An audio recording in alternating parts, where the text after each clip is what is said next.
Are you ready? Oh, yeah. Are you ready? All ready. Ready. 2, 3. Hit it.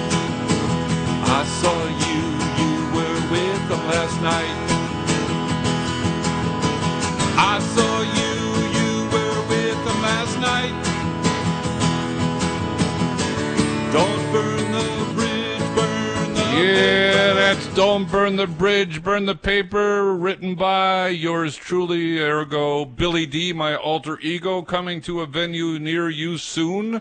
It has been a crazy couple of months, Sean, that I've not been able to get back in the studio, but things are slowing down just enough that I think I can get back in the studio, cut 4 more songs, and then stick my toe back in the water and see how things go. But this song, I got to tell you, I know I wrote this song, but this song's got a nice beat to it, and I find myself all the time bopping in my chair when I start listening to that song. I don't know about you, but I'm just saying. So, anyway, welcome back, Sean. That was a great discussion. Like I said, I wish I could learn how to. If I could fix it, there'd be a lot of people pissed off, and there would be a lot of very happy people. So, last 2 things I want to just bring up. This past Saturday was my 33rd wedding anniversary with my beautiful wife, Sally. Yep. So, just a quick short story. I had bought 3 dozen roses, and I brought them to the school. And the reason I'm telling you this story, you'll see in a second. I brought them to the school at about 2:15. There was a lady who's been there since my kids were going to the school. She knew who I am. It's not the first time I've done this. I dropped off the roses, and I said, these are for Sally. Normally, by about 3 o'clock, I would get a text message or a heart or something from Sal that said, thank you, you didn't have to do that, blah, blah, blah. Didn't get anything. So at about 4 o'clock, I called. I said, did you get anything? Or maybe I texted her, and she said, I don't know what you're talking about. Nobody said anything to me. And then I talked to her real quick, and she said, I don't have anything, honey. So now I'm mad. I know the school is closed, but they've got after-school stuff going, so I knew there were people there.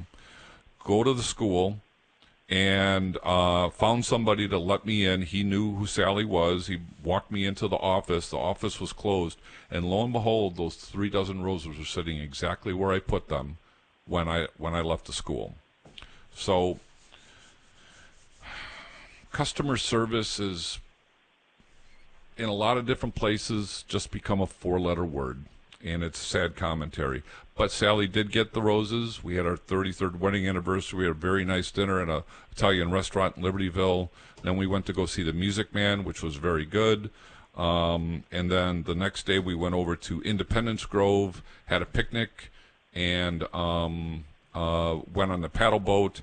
And Sally walks a lot. I don't.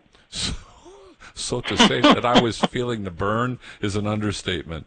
So she's like, what's wrong with you? I'm like, I'm going to feel this tomorrow. So, and then lastly, you know, Sean, that Sally and I started our baseball tour. A couple weeks ago, we went to St. Louis. This weekend, we're heading to Minneapolis, Minnesota as our second leg of the Major League Baseball tournament or stadium tour. So I'm looking forward to that. Oh, and one last thing. As a part of our wedding anniversary, this is just by pure dumb luck. I got an email from the Chicago Cubs, and as a result, we're going to be doing a tour wherein we have to get there by 7 or 8 o'clock in the morning rather than 11 when they open the doors. And we're going to get a tour of Wrigley Field. We're going to get to go on the field, maybe meet a couple of the baseball players, get some VIP service, and then we got very nice seats. So this is not taking place of our trip, you know, our tour around the country, but this was kind of a dumb luck. I've always wanted to do this, and you know, in the perfect world, maybe somebody will grab a mitt and I can throw a couple out in the outfield. So we'll see. So we'll see. Anyway, all right, let's get to the supplements because that was the main thrust of our discussion tonight. We've been talking about Medicare. We've talked about Part A and Part B. That's where you get your Part A is hospital, Part B is everything else, doctors and so forth. Part D is your prescriptions. But you've got a bunch of deductibles. You've got, for Part B, it's a $240 deductibles this year, and then it's $80/20 forever.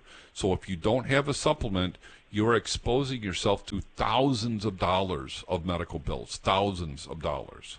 So how does a consumer stop that? They can either buy a Medicare Advantage plan or a Medicare supplement. Let me give you a bit of a history first before we get into what plans are good and what plans aren't so good. Before 1990, Sean, Medicare Supplements was like the wild, wild west. You could have 2 or 3 different, you weren't supposed to, but agents were selling just, really good plans and really junky plans.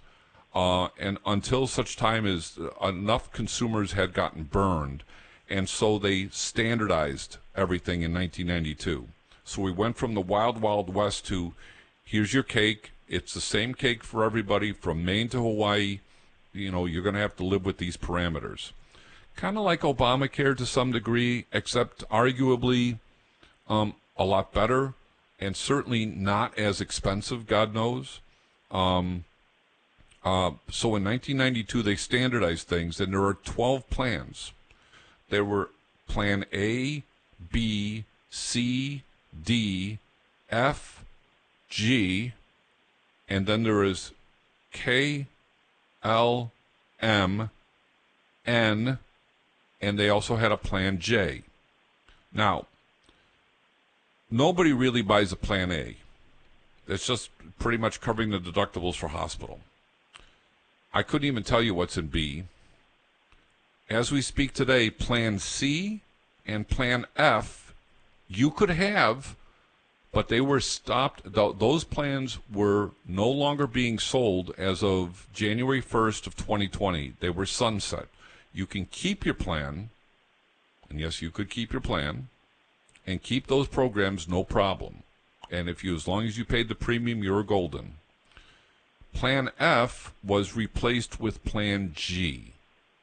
The only difference between Plan F and Plan G, with the exception of the premium, of course, is the fact that Plan G requires you to pay a $240 deductible.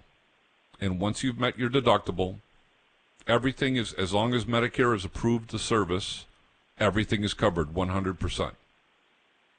Now, I'm going to put that in kind of an asterisk because it's covered up to 100%, but there's a couple things that are built into Plan G, and formerly Plan F, but Plan G that you should know. First, Plan F didn't have a deductible. Literally, your health care was free. Except for the premium, you didn't have to pay anything. But there are certain rules inside of Medicare. One of those is that a doctor can charge 15% above what Medicare approves. Those are called excess charges. Plan F and Plan G cover those excess expenses. I'm not going to get into K, L, and M because those plans, frankly, are a piece of dog doo-doo. I don't know of anybody who's ever sold them. They have very high deductibles and very high out-of-pockets. I'm not even quite sure what they were competing against, to be honest with you, unless somebody was looking for a high deductible and they didn't care what it cost just so long as they were covered. But I will talk about Plan J for a second. Plan J was sunset in 2010. This was the best plan on the planet, by far. It included everything. And included regular checkups. I think it included some dental pieces and some prescriptions, because remember, back in the day, prescriptions weren't covered. Well, Plan J was sunset, and I had one client that actually bought Plan J, and he kept it until he passed away. So Plan J has been sunset for a long, long time. Then you have Plan N. Plan N and Plan G tend to be the most popular plans. There are several differences between Plan G and Plan N. The first one is that Plan G covers the excess charges. Plan N does not. Plan N has a $20 copay for office visits. It also has a $50 copay for emergency room services. And as I said before, both plans have the $240 deductible. So the biggest differences are the $20 copay for office visit, $50 copay for ER visit, and they don't cover the excess charges. Now, I'll be honest, Sean, I've sold a ton of Medicare.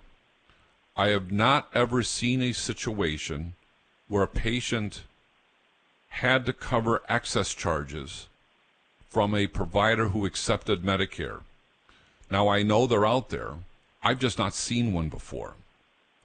What I usually tell my clients is that to make sure that you're going to be covered, make sure the physicians that you're seeing, the providers that you're seeing, accept Medicare. Call them up and ask, because some do and some don't. And you'll be surprised. Some people have said, what do you mean they don't accept Medicare? Well, they're running their own business. They don't have to. I can tell you, one of my physicians, if you're a current patient of his, he'll grandfather you in, you're covered. He'll take the Medicare. It's called Medicare assignment. If you're not a patient of his, he will not accept you after 65 years old. If you're coming to him for the first time and you want him to be a doctor for you and you're 65, he doesn't take assignments, so you're basically out of pocket.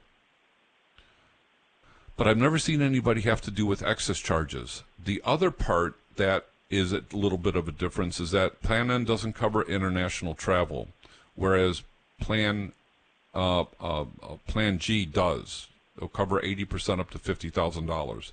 Not a good deal, folks, because you got to pay for stuff up front and then, try to get reimbursed. I would recommend strongly that if you're going to travel internationally, you should buy an international medical plan.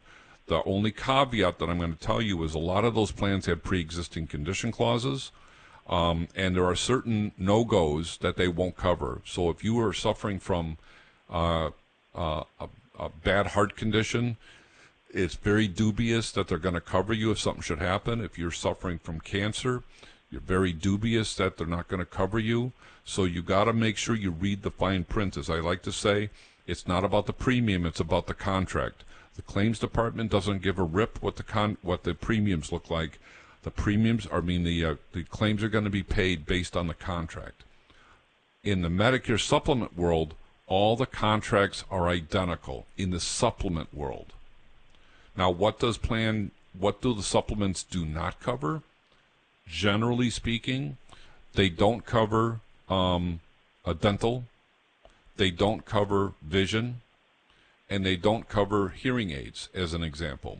Now, there are some plans that will add incentives or add some plans. In Illinois, for example, there's something called G+. G+ will cover 2 exams a year and 1 x-ray for their dental. For vision, they'll give you a $130 allowance, and they'll allow you for an exam. I think that exam copay is $10. They'll also give you silver sneakers. That's a favorite for people in Medicare Advantage plans, curiously enough. So the G+, a little bit more expensive, and honestly, what you're really paying for is the silver sneakers. It's about $20 more a month, but you're paying for the membership. That's basically what you're paying for, in my opinion. So if you're not much into silver sneakers, you're not going to like the rest of it, frankly, in my opinion. You're better off getting your own dental plan and or your own vision plan that are standalone that you can keep no matter what kind of supplement that you have. And then there's a high dollar deductible. This is not an HSA compatible plan. At some point, Sean, I'm hoping that the government changes these rules about HSAs so that more people can be more comfortable in buying a high dollar deductible and be able to put more money into their HSA account with a high dollar deductible plan. I think this was an opportunity that the government missed. The premiums are significantly less than the standard plan G. You're basically the difference in premium versus the out-of-pocket with the deductible, it's kind of a wash. In some cases, the premiums you're saving a little bit of money. If you end up using it, and this year the deductible's $2,700, for example, it may be a wash. But I think a lot more people would be into it if they knew they could set aside more money into their HSA account. When they find out that they can no longer fund their HSA account, the people that do buy those plans tend to be healthy, want their freedom of movement, want to be able to go see any doctor they want to so long as they accept Medicare, and don't care about the $2,700 because they have enough assets in their life that they don't have to worry about it. And that's really the motivation. They've got money, they just want the freedom of choice. And that's a primary reason why people choose a Medigap or Medicare supplement.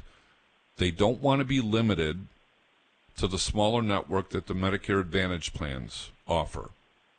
They don't want to have any limitations. If they want to go to Mayo Clinic, they can go. If they want to go to Cleveland Clinic, they can go. They want to go to Johns Hopkins, they can go. They want to go to the Houston Cancer Institute, they can go. In a Medicare Advantage plan, you are definitely going to be limited to the network of providers that are built in. Excuse me. And while the premiums may be free, one little caveat, Sean, that's coming down the pike, and we're still waiting for some information, but I think by the middle of September, a lot of people are going to not be happy with what they're going to be seeing with the Medicare Advantage plans. We're anticipating reduction of benefits. For example, they may take away the silver sneakers or the dental or vision. They're certainly going to be talking about increasing out-of-pocket costs, and my judgment is they're certainly going to be talking about having a premium increase. Because keep in mind, a lot of these Medicare Advantage plans, Sean, have no premium. That's the big lure or the hook for people buying those.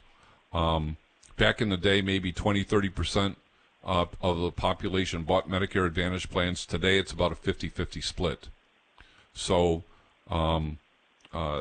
there's going to be some changes coming down the pike, though, so we're going to have to see what that looks like. There are 3 states, Sean, that do not have standard supplemental plans. Do you want to take a guess which states they might be?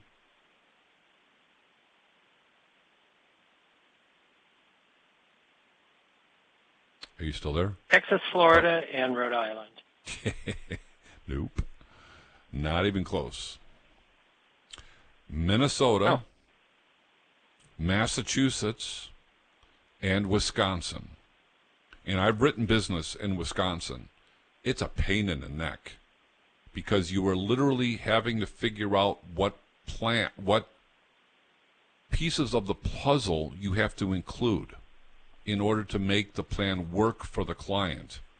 And my experience has been when I've written those policies, I've had to call the insurance company to go, how does this work? Because in the rest of the country, you just pick Plan G or pick Plan N and it's done. It's just on automatic pilot. In those 3 states, you literally have to build the plan. So anyway, any thoughts or comments as we're coming up to the top of the hour, my friend? I just don't want to get any older. Yeah, right. Yeah, well, that's going to come. Not going to happen. No, that's going to happen whether we like it or not. And as I'm trying to fill time here, I'm trying to find a message that I want to go with, and I just want to make sure I can read this before I start to do it. I find these messages, folks, on different platforms, but a lot of them come honestly from Facebook, and they typically, honestly, they don't have a lot of authors. So when that happens, I don't have to necessarily, I can say where I saw it, but I may not know who the author was. And unfortunately, all of these messages, I'm going to have to get myself prepared next time. I just have to print it out so I can read it. All of these messages are based in video, so I'm kind of constrained for having to lay that out there without causing some problems and violating I don't know how many SEC rules, since I don't know who the authors are. And since I didn't get permission from you or Chris, I will spare I'll spare that. I'll spare that side, and I'll check in with you guys at some point when I find something I like. Is this okay to read, and how do I do this? So, any thoughts or comments before we end the night, my friend?